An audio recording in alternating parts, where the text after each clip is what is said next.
The chandelier lights of the San Francisco Grand Ballroom glittered like 1,000 tiny stars, casting a golden glow over the sea of tailored suits and evening gowns. Tom Bradley stood at the podium, his gray bespoke suit crisp, against the sleek backdrop of the tech conference stage. At 60, he was the picture of discipline, broad shoulders squared, silver hair neatly combed, and a voice that carried the weight of a billion-dollar empire. As CEO of Bradley Enterprises, he'd just unveiled his latest triumph, an AI project poised to redefine the industry, a $1 billion gamble that had the room buzzing with applause. Yet beneath the polished exterior, his hazel eyes flickered, with something unspoken, something hollow. "Technology doesn't just shape the future," he said, his tone measured, commanding. "It defines who we are." The crowd nodded, scribbling notes, hanging on every word from a man who'd built his name on control of markets, of innovation, of himself.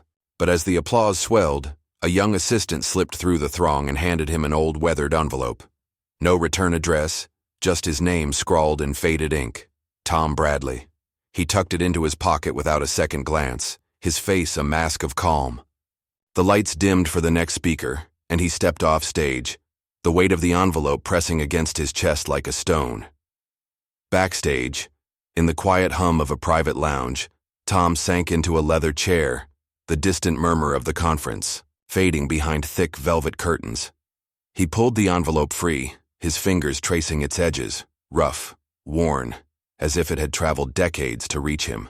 Inside was a photograph, yellowed at the corners, 2 children on a grassy hill, a boy with a gap-toothed grin holding a kite, a girl with pigtails clutching his hand. Tom and Maggie, 30 years ago, before the world of boardrooms and billion-dollar deals swallowed him whole. A note fluttered out, a single line in Maggie's unmistakable handwriting. "Do you still remember your honor, Tom?" The words hit him like a quiet thunderclap. His mind reeled back to that summer in Portland, 1985. Maggie, barely 17, her voice trembling as she told him she was pregnant. A mistake, she'd called it. Tears streaking her face. He'd been 23, fresh out of Stanford, clawing his way up the ladder at a startup, terrified a scandal would derail everything. "You're on your own," he'd said, his voice cold, final. "I can't carry your mess." He'd walked away, leaving her sobbing in their mother's kitchen, the screen door slamming shut behind him. That was the last time he'd seen her, the last time he'd let himself feel the weight of family. Now, sitting under the sterile glow of LED lights, Tom's fingers tightened around the photo. Maggie's question wasn't just a taunt. It was a mirror, reflecting a man he barely recognized. He'd spent decades building Bradley Enterprises into a titan of tech, silencing doubts with success, burying guilt under layers of steel and glass. Honor? He'd redefined it as power, as the ability to command a room like this one, to bend the world to his will. But the photo in his hand told a different story, a story of a brother who'd chosen ambition over blood. The lounge door creaked, open, and Richard Rick Coleman stepped in, his polished loafers clicking against the marble floor. Once Tom's closest friend, now his fiercest rival, Rick wore his 58 years with the swagger of a man who'd never doubted his path. His dark hair was streaked with gray, his smile sharp as a blade. "Hell of a speech, Tom," he said, pouring himself a scotch from the bar. "You've got the meeting out of your hand again." His tone dripped with something bitter, a rivalry that had festered since Rick's own company faltered while Tom soared. Tom slipped the photo back into his pocket, his face unreadable. "Just doing my job," he replied, voice steady despite the storm brewing inside. Rick leaned against the bar, studying him. "You've always been good at that. Keeping everything in line. No loose ends, right?" The words hung heavy, a jab Tom couldn't quite deflect. He met Rick's gaze, refusing to flinch. "Loose ends get you nowhere," he said coolly, rising to leave. But as he walked back into the ballroom, the note burned in his mind. "Do you still remember your honor, Tom?" Maggie's voice echoed from that long-ago kitchen, soft, but piercing. "You promised to protect me, Tom. Who are you protecting now?" He'd dismissed her then, convinced family was a luxury he couldn't afford, not when every step up the ladder demanded sacrifice. Yet here he was, at the pinnacle of success, and the emptiness gnawed at him like never before. The conference hall buzzed with chatter, executives swapping business cards, reporters snapping photos, the clink of champagne glasses filling the air. Tom moved through it all, nodding at familiar faces, his stride deliberate, controlled. He'd mastered this world, turned it into his fortress. But the envelope in his pocket was a crack in the walls, a whisper of a past he couldn't outrun. Who had sent it? Maggie herself after all these years? Or someone else, digging up his shame, to use against him? The thought tightened his jaw, but he kept his composure, the mask of the unflappable CEO intact. He paused at the edge of the room, gazing out the floor-to-ceiling windows at the San Francisco skyline, towers of glass and steel glowing under the night sky, a testament to everything he'd built. Yet the photo tugged at him, a relic of a simpler time when honor meant holding his sister's hand, not commanding a stage. For a fleeting moment he saw her face, those wide, trusting eyes, and felt the sting of something he'd long buried. Regret. Tom turned back to the crowd, the lights of the conference washing over him. He could ignore the note, let it sink into the silence of his past like so many other ghosts. But as he stood there, the question lingered, sharp and unrelenting. Who was he now, under all these lights? A man of honor, or a man who'd traded it for a throne? The answer wasn't in the applause or the billion-dollar deals. It was out there, somewhere beyond the city, waiting for him to face it. The hum of the city faded as Tom Bradley steered, his sleek black Mercedes, out of San Francisco, the coastal highway stretching before him like a ribbon of asphalt under a graying sky. The 6-hour drive to Portland was a blur of towering pines and ocean glimpses, but his mind wasn't on the scenery. It was on the photograph now tucked in his briefcase, the faded image of him and Maggie, the note that had pierced through 30 years of silence. Do you still remember your honor, Tom? He gripped the wheel tighter, his knuckles whitening, but his face remained a study in calm, the disciplined mask of a man who'd faced boardroom battles and won. By late afternoon, he turned off the highway onto a winding road that climbed a gentle hill overlooking the Columbia River. The air carried the scent of freshly cut grass and damp earth, a stark contrast to the sterile polish of his San Francisco penthouse. At the end of the lane stood a modest wooden house, its white paint peeling at the edges, a single chimney puffing faint smoke into the sky. Maggie's house. He hadn't been here since he was a boy, when their mother would bring them to this very hill to fly kites, Maggie's laughter ringing out as the wind tugged at her pigtails. Now the memory felt like a weight pressing against his chest. Tom stepped out of the car, the gravel crunching under his polished shoes. He straightened his tie, a reflex from decades of commanding rooms, and approached the door. Before he could knock, it swung open, and there she was. Margaret Maggie Evans, 56 years old, her once dark hair now streaked with silver, her green eyes sharp with a quiet strength. She wore a faded cardigan over a simple dress, her hands dusted with flour from some unseen task. Tom, she said, her voice steady, almost too calm. You're here because of the photo, or because you think you can fix something after all this time? He stood there, caught off guard by her directness, but he didn't flinch. I came to see you, he said, his tone even, controlled. That's all. She studied him for a long moment, then stepped aside, gesturing him in. The house smelled of warm bread and old wood, a lived-in simplicity that clashed with the sterile luxury of his world. A sewing machine sat in the corner, its table littered with scraps of fabric, evidence of the life Maggie had built without him.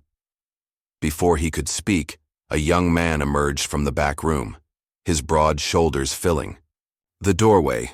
Daniel Evans, 28, Maggie's son, had her green eyes but a hardness Tom didn't recognize.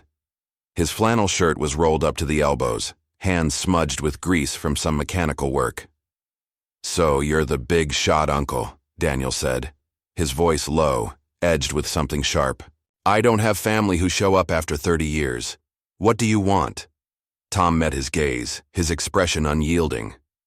"I don't want anything," he replied, keeping his voice level despite the accusation hanging in the air. Maggie stepped. Between them, her presence a quiet anchor. "Daniel, let him sit," she said, then turned to Tom. "You're here now. Say what you came to say." They settled at a worn oak table, the kind their mother once owned, its surface scratched with decades of use. Maggie poured coffee into chipped mugs, her movements deliberate, almost ritualistic. "I sent the photo," she said finally, her eyes locking onto his. "Not to hurt you, Tom. To see if you'd come." She paused, letting the words sink in. "I raised Daniel alone, sewing, odd jobs, anything to keep us going. I never took a dime from you, even when you offered it years ago. I didn't want your pity." Tom's jaw tightened, but he didn't interrupt. He remembered that offer, a check mailed after a rare pang of guilt, returned with a single word scribbled across it. "No." "You didn't have to do it alone," he said, his voice softer now, though still guarded. "I was trying to build something for all of us." Maggie's laugh was short, bitter. "For us? You left me in that kitchen, Tom, crying my eyes out because I was scared and pregnant, and you said I was on my own. You built your empire. I built a life." Her words cut deep, but she didn't raise her voice, didn't let anger take over. It was her calm that stung most, a strength he hadn't seen coming. Daniel leaned forward, his hands clenched on the table. "She worked, nights so I could eat, while you were on magazine covers. You called her a burden, don't deny it. I heard her tell the story too many times." His eyes burned with a quiet fury, but he didn't shout. Like his mother, he held it in, a controlled storm. Tom's fingers brushed the edge of his mug, the heat grounding him. He could feel the weight of their words, the years of pain he'd ignored, but he didn't lash out. "I made choices," he said, his voice steady, deliberate. "I thought they were right then. I'm here now because I want to understand." It wasn't an apology, not yet, but it was the closest he'd come in decades. Maggie stood, walking to the sewing machine. She picked up an old shirt, half-mended, and held it up.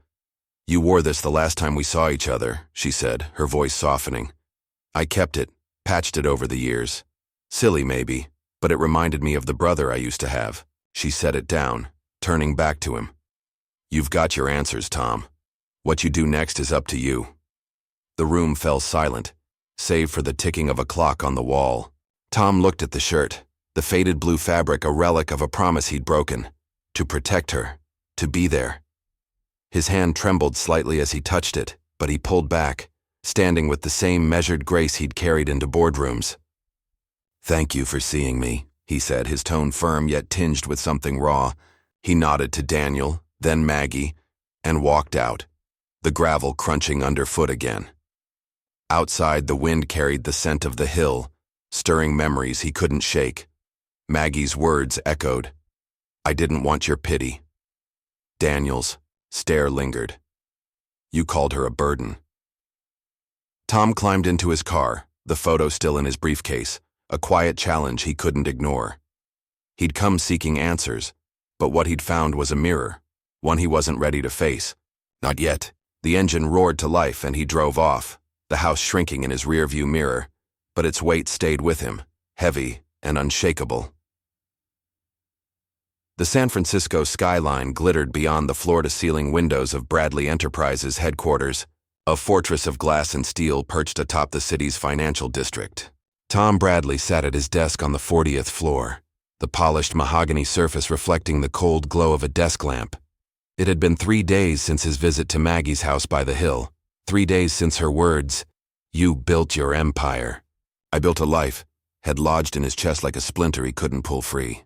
The photograph of them as children lay tucked in his drawer, unseen but ever present, a quiet accusation he couldn't shake. He'd returned to the rhythm of his world, meetings, contracts, the hum of ambition, but the stillness of that Portland afternoon clung to him. His phone buzzed, snapping him back. A news alert flashed across the screen. Bradley Enterprises CEO hid family shame for decades. Tom's jaw tightened as he opened the article. The words leapt out. Maggie's name. Daniel's. A grainy photo of her house splashed across the page. Sources claim Thomas Bradley abandoned his pregnant sister to climb the corporate ladder, a secret now threatening his billion-dollar empire. The byline bore the logo of Tech Insider, a publication with Rick Coleman's fingerprints all over it. Tom's pulse quickened, but his face remained a mask of calm, the disciplined exterior he'd honed over decades. He stood, crossing to the window, hands clasped behind his back. The city sprawled below, a chessboard he'd mastered, until now. The twist hit him as he scrolled further. Daniel, Maggie's son, was named as the lead engineer behind a rival AI project Rick's company Coleman Tech was set to unveil. The nephew Bradley rejected now works for his enemy, the article crowed. Tom's mind raced back to Daniel's grease-stained hands, his quiet defiance. Had Rick known all along? Was this revenge or something more calculated? The elevator chimed, and Rick Coleman strode into the office unannounced, his tailored blazer and sly grin announcing his intent. "Morning, Tom," he said, voice smooth as silk over steel. "Rough day in the press, huh?" He tossed a copy of Tech Insider onto the desk, the headline glaring up like a taunt. "You've got a knack for burying skeletons, but they don't stay down forever." Tom turned slowly, meeting Rick's gaze with an icy steadiness. "What's your play here, Rick?" he asked, his tone low, controlled, betraying none of the storm inside. Rick smirked, leaning against the desk. "No play, just truth. The world deserves to know who you really are, a man who'd ditch his own sister for a corner office." He paused, savoring the jab. "And Daniel? Kid's a genius. Too bad you didn't see it before I did." The air thickened with tension, but Tom didn't rise to the bait. He remembered Rick's advice 30 years ago, back when they were scrappy entrepreneurs sharing cheap beer and big dreams. "Family's a liability, Tom. Cut the dead weight." Rick had pushed him to leave Maggie behind, and Tom had listened, trading loyalty for ambition. Now, that betrayal was a weapon in Rick's hands. "You chose your path," Tom said evenly. "I chose mine. If Daniel's with you, that's his call." Rick's laugh was sharp, cutting. "Oh, it's more than that. He's the brains behind my AI launch. Your little project's twin, only better. Funny how history repeats, huh? You ditch family and they come back to bite you." He straightened, stepping closer. "So what's it gonna be, Tom? Honor or money? You can't have both this time." Tom's hands flexed at his sides, but he didn't clench them. He could feel the weight of the accusation, the public's eyes turning on him, the boardroom whispers growing louder. Yet he stood firm, his voice unwavering. "I don't play games with rumors, Rick. You want to fight? Bring it to the table, not the tabloids." Rick's grin faltered, just for a second before he shrugged. "Suit yourself. See you at the gala tomorrow. Should be a hell of a show." He sauntered out, leaving the magazine behind like a gauntlet thrown. Alone again, Tom picked up the article, his eyes lingering on Maggie's name. The press had painted her as a victim, a leech. Neither of which was true. He saw her in that kitchen again, 17 and scared, begging for help he wouldn't give. And Daniel, those green eyes, Maggie's eyes, staring him down with a strength he hadn't earned. The twist wasn't just that Daniel worked for Rick. It was that Tom's own rejection had handed his rival the perfect weapon. His assistant buzzed in. "Sir, the board's on line 1. They're asking about the article." Tom set the magazine down, his movements deliberate. "Tell them I'll address it tomorrow," he said, his voice a quiet command. He needed time. Not to panic, not to lash out, but to think. The gala loomed, a glittering battlefield where Rick would no doubt strike again. The lights of San Francisco sparkled outside, but they felt distant now, a backdrop to a war he hadn't chosen. He opened his drawer, pulling out the photograph. Maggie's handwriting stared back. "Do you still remember your honor, Tom?" He traced the edge of the image, the boy he'd been fading into the man he'd become. Rick's words echoed. Honor or money? But it wasn't that simple. Honor wasn't a headline or a stock price. It was the promise he'd broken, the sister he'd left behind. The rumor mill could churn. Rick could gloat. But Tom wouldn't break. Not yet. He slipped the photo back into the drawer, his hand steady. Despite the chaos swirling around him, the phone buzzed again. Reporters, no doubt. But he ignored it, standing at the window, gazing out at the city he'd conquered. The lights flickered like a challenge, daring him to face what he'd buried. Maggie's house by the hill felt a world away. But it was closer now than ever, pulling him toward a reckoning he couldn't avoid. He took a slow breath, the calm before the storm, knowing the real fight wasn't with Rick. It was with himself. The ballroom of the Fairmont Hotel shimmered under a cascade of crystal chandeliers, the air thick with the scent of champagne and the murmur of San Francisco's elite. Tom Bradley stood near the edge of the gala, his gray suit impeccable, a glass of untouched scotch in hand. The tech industry's annual fundraiser was a parade of power, CEOs, investors, reporters swirling around him like moths to a flame. But tonight, the spotlight felt more like a crosshair. The rumors Rick Coleman had unleashed were everywhere, whispered behind manicured hands. Bradley abandoned his family, his nephews with the enemy. Tom's hazel eyes scanned the room, calm but piercing, a man braced for battle. Rick had promised a show, and he delivered.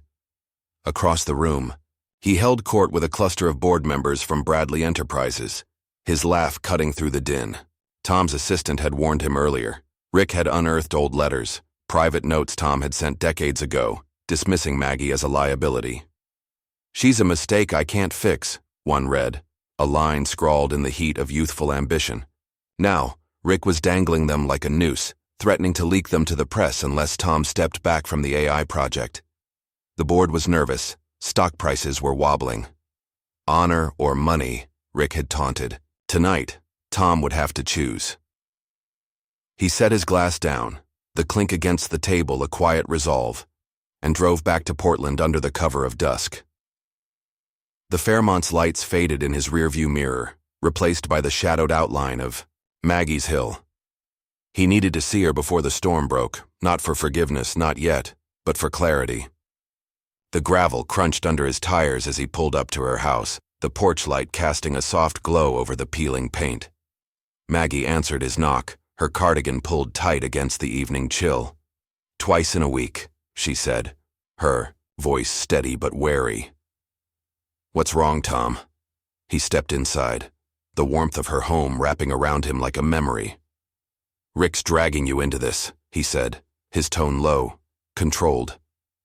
"He's got letters I wrote, things I said, about you back then. He'll use them to bury me and you'll get caught in the fallout." Maggie's eyes narrowed, but she didn't flinch. "Let him," she replied, folding her arms. "I've lived through worse than gossip. You're the one with something to lose." Before he could respond, Daniel emerged from the kitchen, a wrench still in hand from some late-night tinkering.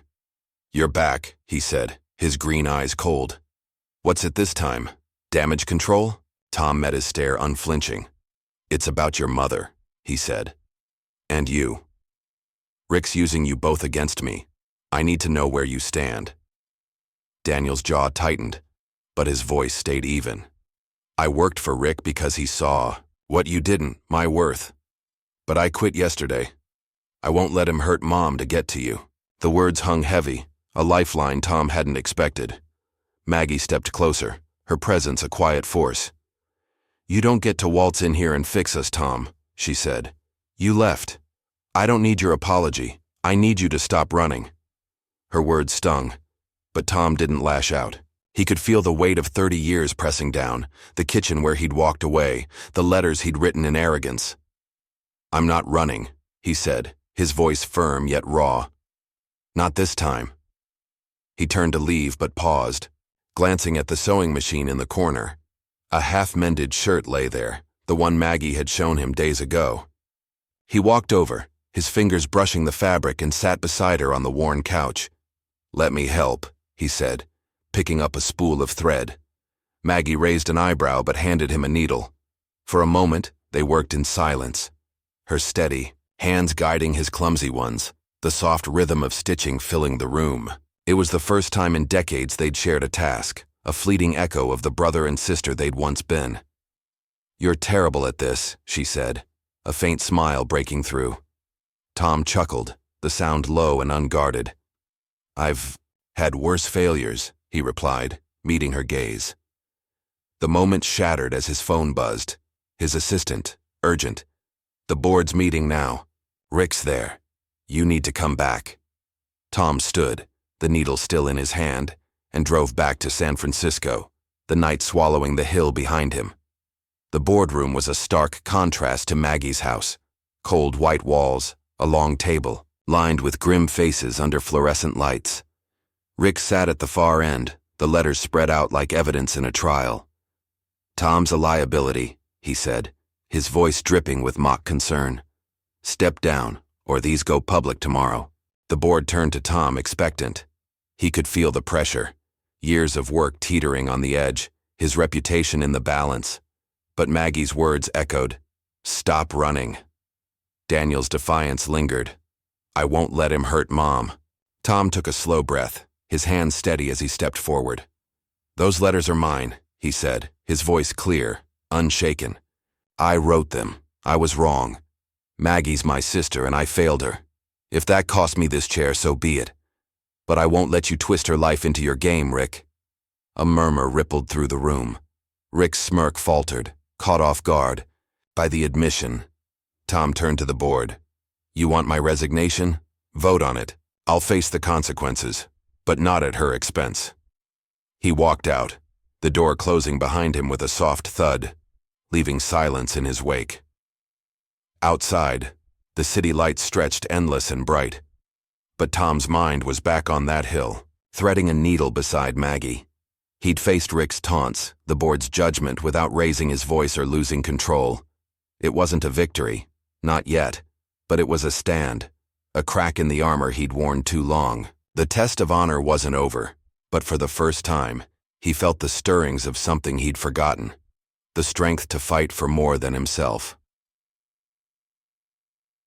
The morning after the boardroom showdown, Tom Bradley stood alone in his penthouse, the San Francisco skyline a muted gray through the rain-streaked windows. The city buzzed below, oblivious to the storm brewing in his world. The board hadn't voted him out, not yet, but the air was thick with uncertainty, stock prices dipping, as whispers of his confession spread. "I failed her," he'd said, the words still ringing in his ears, a public admission that had stunned Rick Coleman into silence. Yet the victory felt hollow, overshadowed by the weight of Maggie's quiet strength and Daniel's unexpected loyalty. Tom's hand rested on the photograph from his drawer, the faded image of two kids on a hill, now a tether to a truth he couldn't ignore. His phone vibrated. A text from Maggie. "Come back. We need to talk." No accusation, no plea, just a simple request that pulled him like gravity. He drove to Portland again, the rain drumming against his windshield, a rhythm that matched the unease in his chest. The hill loomed ahead, Maggie's house a small beacon of light against the drizzle. She met him at the door, her cardigan damp from the weather, her green eyes steady but softer than before. "You didn't have to do that last night," she said, stepping aside to let him in. "Face the world for me." Tom shook the rain from his coat, his voice low but firm. "I did it for me too. I owed you that much." The living room was warm, the crackle of a fire in the hearth mingling with the faint hum of the sewing machine in the corner. Daniel wasn't there. Off at work, Maggie explained. But his absence didn't ease the tension. She gestured to the couch and they sat, the old oak table between them holding a single item, a worn ledger, its pages yellowed with age. Maggie opened it, her fingers tracing lines of faded ink. "This is why I sent the photo," she said, her voice quiet but resolute. "Not to guilt you, Tom, but to remind you who we were." She turned to a page dated 20 years back, numbers scrawled in her neat handwriting. "When your company nearly went under, Rick's first betrayal, the one you never talk about, I sent money. Everything I'd saved from sewing, from odd jobs, $10,000. Not much to you, maybe, but it was all I had." Tom's breath caught, his eyes locked on the ledger. The twist hit him like a slow wave. Maggie, the sister he'd abandoned. had bailed him out when Bradley Enterprises teetered on the edge of collapse. He remembered that year, 1995, a brutal stretch of layoffs and near bankruptcy, a loan from an anonymous investor that had kept him afloat. "You?" he asked, his voice barely above a whisper. "Why didn't you tell me?" Maggie's gaze didn't waver. "Because you needed your pride more than I needed your thanks. I didn't want you to feel indebted. I wanted you to stand up again. You're my brother, Tom, even when you forgot it." Her words were a blade, sharp but not cruel, cutting through the layers of self-justification he'd built over decades. She'd sacrificed for him, silently, while he'd turned his back. Before he could respond, his phone buzzed again, a news alert. Bradley Enterprises in chaos. Coleman alleges CEO exploited family. Rick had struck back, twisting Maggie's story into a lie, claiming Tom had pressured her into working for him, using her poverty as leverage. The accusation was absurd, but the press lapped it up, headlines screaming betrayal. Tom's hands tightened around the ledger, but he didn't let the anger spill. He looked at Maggie, her face calm despite the storm now dragging her name through the mud. "I'll fix this," he said, his voice steady, a promise etched in steel. She shook her head. "I don't need fixing, Tom. I need you to remember who you are." Her words echoed their mother's. "Honor's in your heart, not your hands." And for the first time, he felt their truth. He drove back to San Francisco, the rain a relentless companion, his mind churning. Rick's lies were a dagger, but Maggie's sacrifice was a shield, one he hadn't earned but couldn't ignore. That night, Tom stood in a TV studio, the lights harsh against his gray suit, a live broadcast set to air across the Bay Area. The anchor introduced him, her tone clipped. "Mr. Bradley, address these allegations. Did you exploit your sister?" Camera zoomed in, waiting for a crack in his armor. He took a slow breath, his hands steady at his sides, and spoke. "Margaret Evans is my sister. 30 years ago I failed her. I walked away when she needed me. But she never failed me. When my company was dying, she saved it, with money she earned stitch by stitch. She's not a victim or a tool. She's the honor I forgot. I'm here to set that right." The studio fell silent, the anchor blinking in surprise. Tom turned to the camera, his voice unwavering. "Rick Coleman can spin his lies, but the truth is this. I'm proud of her, and I'll stand by her, whatever it costs."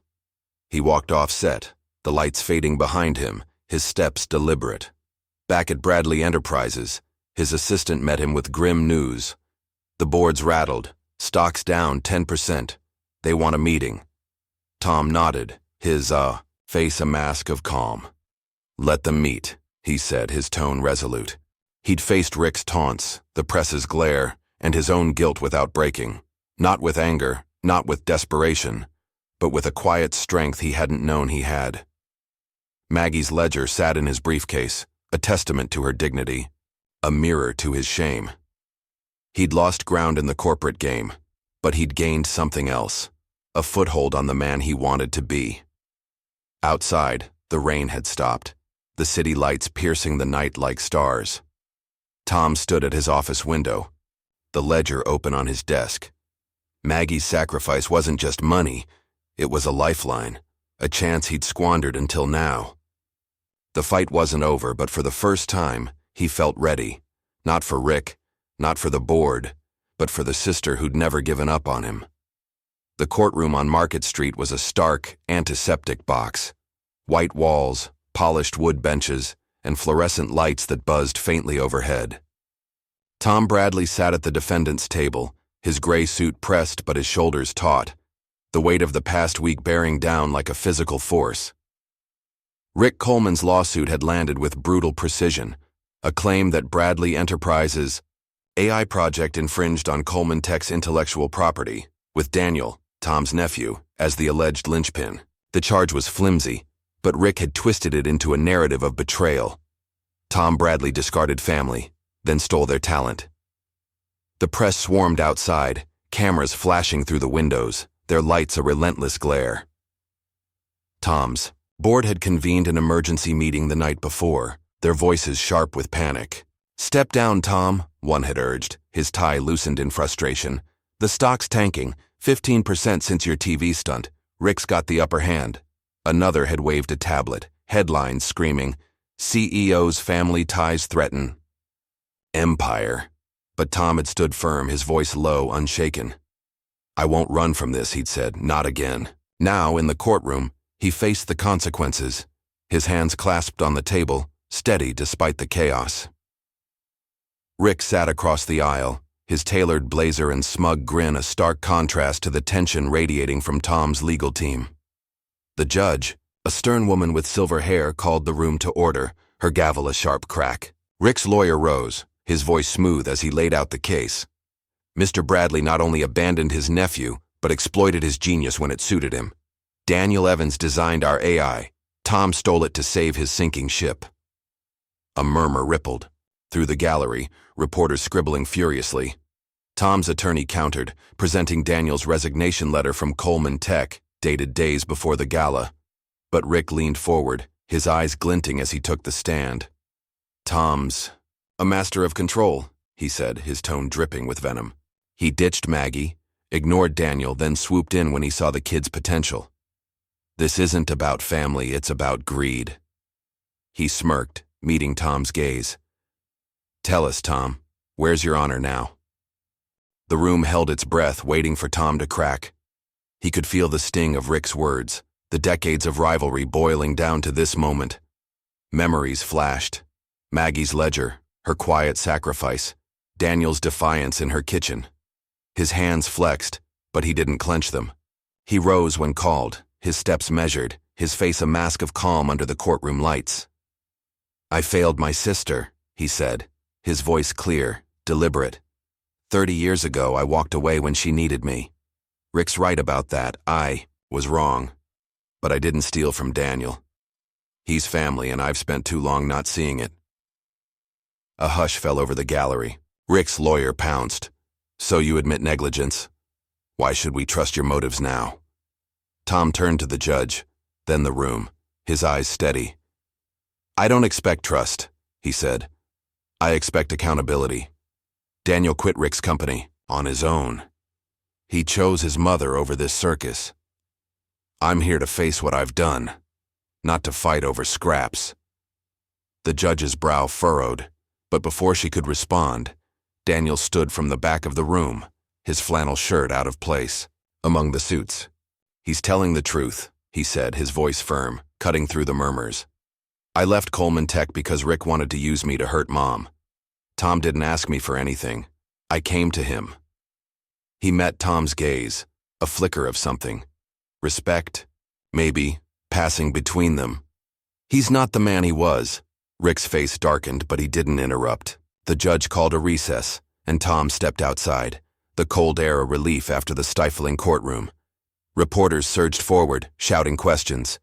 "Will you resign? Is this the end of Bradley Enterprises?" But he waved them off, his silence a shield. Back in his office that evening, the board delivered their ultimatum. "Resign by morning, or we vote you out." Rick's got half the shareholders on his side. Tom stood at his window, the city lights a blurred tapestry below. The pressure was crushing, his empire, his legacy teetering on the edge. Rick's taunts echoed. "Where's your honor now?" But Maggie's voice cut deeper. "I need you to remember who you are." He opened his briefcase, pulling out her ledger, the proof of her sacrifice. Then he thought of Daniel, standing up for him, a nephew he'd never truly known until now. Honor wasn't in the CEO's chair, it was in the hill, in the house he'd left behind. He called a press conference, the studio lights blinding as he faced the cameras once more. "I'm stepping down," he said, his voice steady, resonant. "Not because I stole, not because I failed the company, but because I failed my family.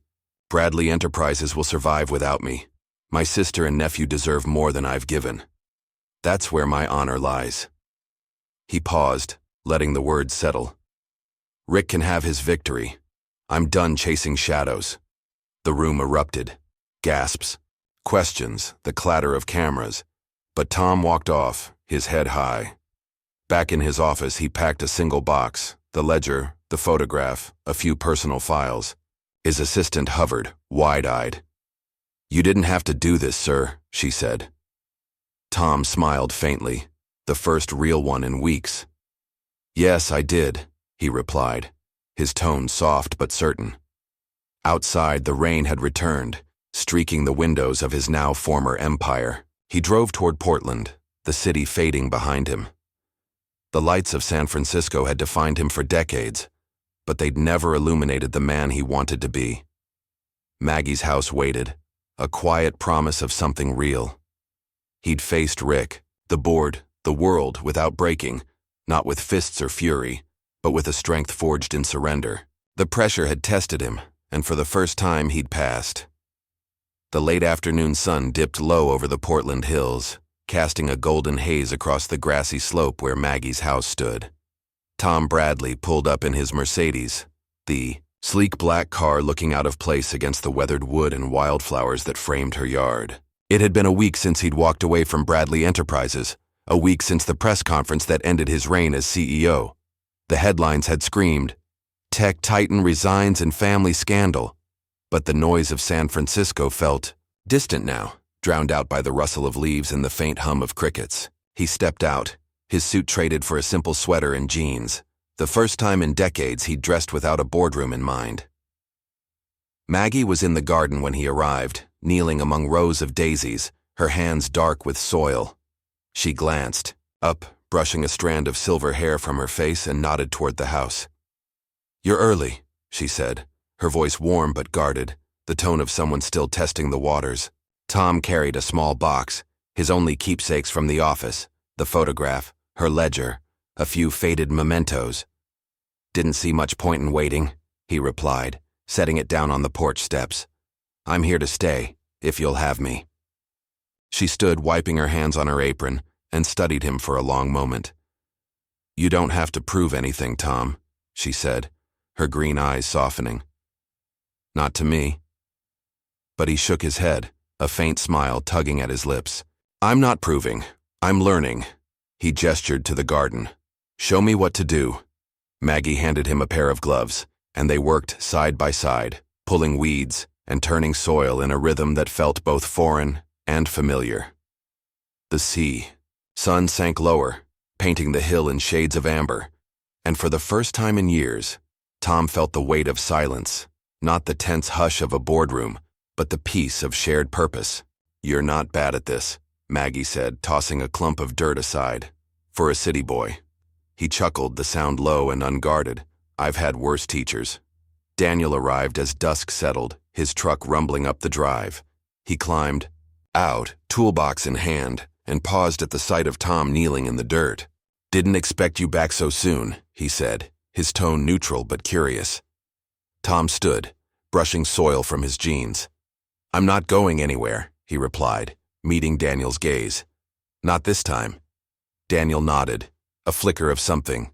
Trust, maybe, crossing his face before he headed inside.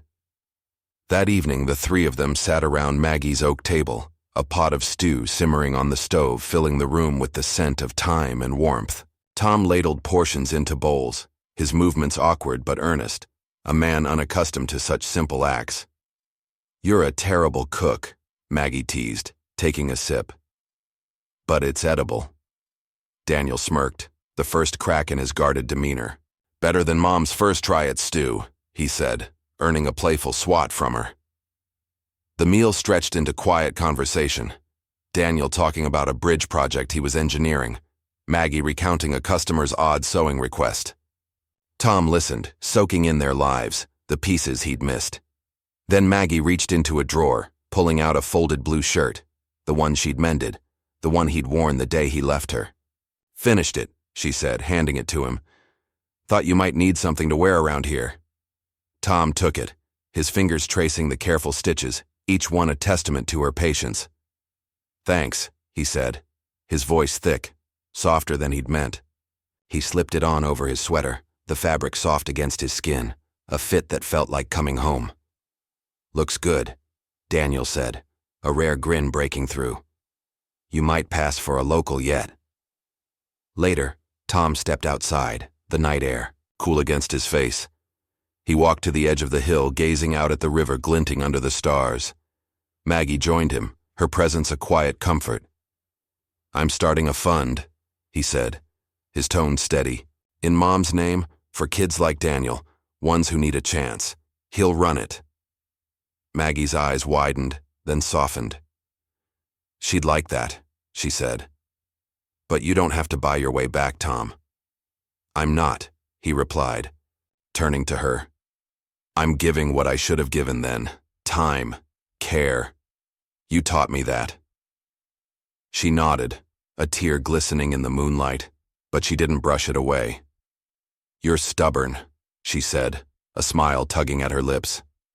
"Always were," he laughed, the sound carrying over the hill, a release he hadn't felt in years. Daniel stepped out, joining them, his hands in his pockets. "You're serious about staying?" he asked, his voice testing but open. Tom met his gaze, unflinching. "Dead serious," he said. "I've got a lot to make up for, starting with you." Daniel hesitated, then extended a hand. Tom took it, their grip firm, and Daniel pulled him into a brief, unexpected hug. "Welcome back, Uncle Tom," he said, the word, uncle, a bridge, across decades. They stood there, three silhouettes against the night, the hill cradling them in its quiet embrace. Tom felt the shift inside, a shedding of the man who'd chased power, a reclaiming of the brother, the uncle he'd buried. He thought of Rick, the courtroom, the lights of San Francisco, distant now, irrelevant. Honor wasn't in the empire he'd lost. It was here, in the soil under his nails, the shirt on his back, the family he'd finally chosen.